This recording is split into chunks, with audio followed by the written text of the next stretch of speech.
Hello everyone. First of all, thank you so much for getting me to 200 subscribers. I never even thought I'd get to 100 when I started the channel because I didn't think there'd be any interest in what I'm doing, but seems that I've been proven wrong and I shall continue with the series. There hasn't been many updates recently because I've been quite lazy. I haven't really been bothered to do much of anything really. But I thought I'd just do a quick update of what I have done. I have mounted the heatsink properly. I still need to cut out some area here to allow more clearance for the wheel. I've started working on a mud guard or a water guard to stop water coming past this part here because I don't want it flying into the shock and going into the motor and the batteries and all that.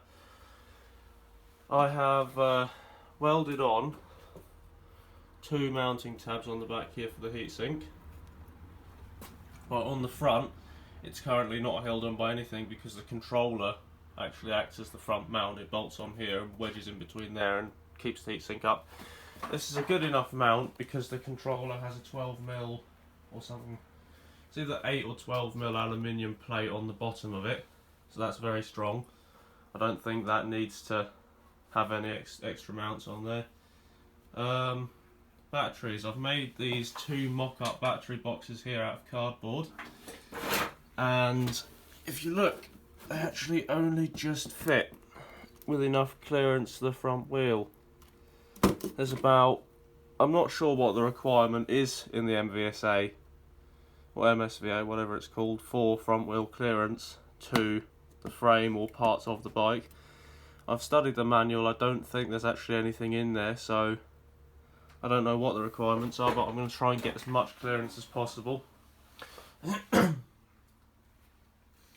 also got a couple of other things that I have done, which is to do a little bit more wiring and cable management on this thing. As you can see at the moment, there's nothing on it. The charger's not on it, the Sevcon controller's not in there. The only thing on there is the motor. That's because I'm thinking about starting to, now that businesses are reopening due to COVID, I'm thinking about starting to get it stripped and painted, or rather powder coated, because I quite like this to be painted almost as it is, matte black, but quite a thick powder coat, and I might even get it zinc coated before, so galvanised, because then it won't rust. Not that rust has been a problem on this, because if you look, even in some parts like here, it looks pretty bad, but it's just where the paint has come off and there's a bit of surface rust. If I scrape that off, I guarantee you all the welds, all the metal is still perfectly good underneath there. There's a fair bit on the swing arm. Now the swing arm is actually silver. I've been thinking about making the whole bike black, including the forks, just because I'd quite like to go with the stealth look for this thing because it's almost silent except for the ridiculous noise that the chain makes. So I'm thinking about belt drive as well. I'm not sure whether that's going to be possible because of the cost of belt drive, and I don't really want to spend a lot of money and then have it not work out. But I'll think about that because it'll be a lot easier to go for belt drive with this. Well, not easier, but it'll be a lot silenter, if that's even a word. It will just work out maybe a bit better because it will make less noise. It will be maintenance free almost. It won't need lubrication like the chain, but I'm worried about shredding the belt, to be honest, because of the stupid amount of torque that comes out of that little motor there. As it will only be a 125, only 11 kilowatts, I shouldn't shred a belt, but you never know. I'm going to stick with chain drive for now. Maybe after it's road legalised I will change to belt, but probably will just stay as it is. The BMS is still a bit of a unfinished project. The hardware is somewhat done. Software, I haven't even touched it yet. I was thinking about getting a BMS for this, a proper Orion 2, but they're about £1,000 and I don't know whether I want to spend that much on a BMS. I will definitely be getting one for my next project, which is something I'll be talking about when I'm done talking about this. there's not too much to talk about with this except for the brakes, which I've also done a complete redesign on my little brake cylinder, brake piston emulator device, pressure sensor for the regen braking or electronic clutch.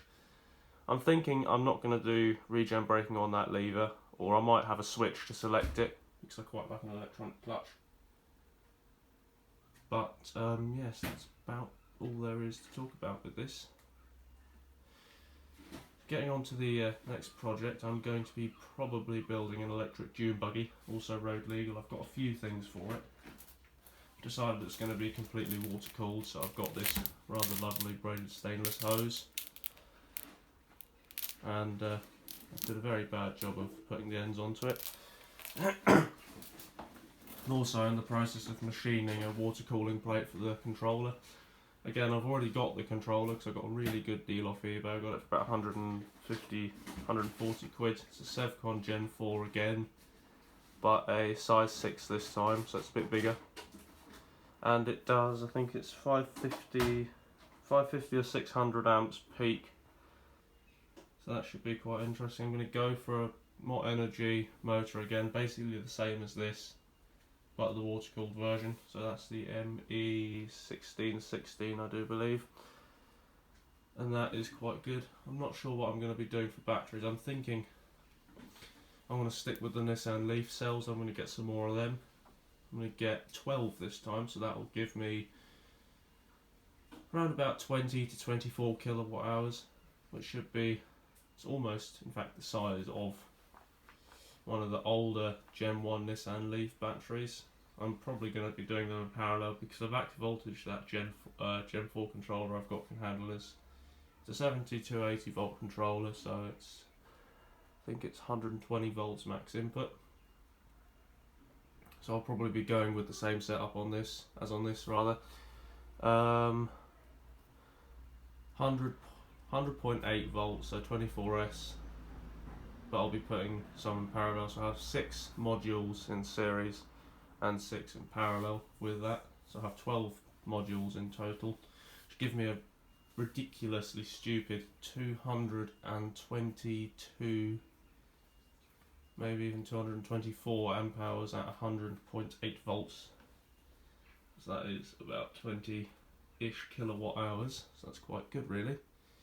Should give me enough capacity to go quite a long way. But yeah, I think that's all about the update that I have to do. I need to get on with this really so I can start my new project. But that is it.